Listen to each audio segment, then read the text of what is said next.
Kusang sinagot ng Journey frontman na si Arnel Pineda ang isyong wala na siya sa international band.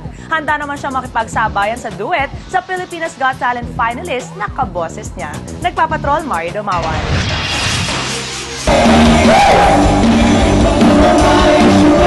Dinumog ang balik eksena kagabi ng Pinoy vocalist ng Journey na si Arnel Pineda.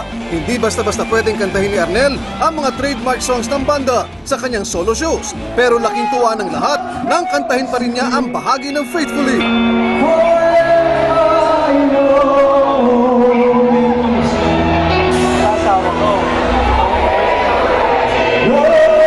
Pagkakataon na rin ito ni Arnel para itama ang mainit na espekulasyon na wala na siya sa Journey.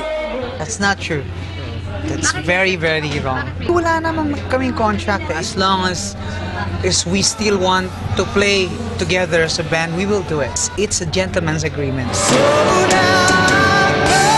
Kasalukuyan tinatapos ni Arnel at ng Journey ang latest nilang album. Tampok ang dalawa niyang komposisyon. Title is To Whom It May Concern. It calls for peace pala. And the other one? It's called She's a Mystery. About a lady, you know, a mysterious lady. Sasapak din sa Ariel sa Journey International Tour sa 2011. Namamangha din si Arnel sa abilidad ng pinag-uusapang Pilipinas Got Talent finalist na si Jovid Baldivino.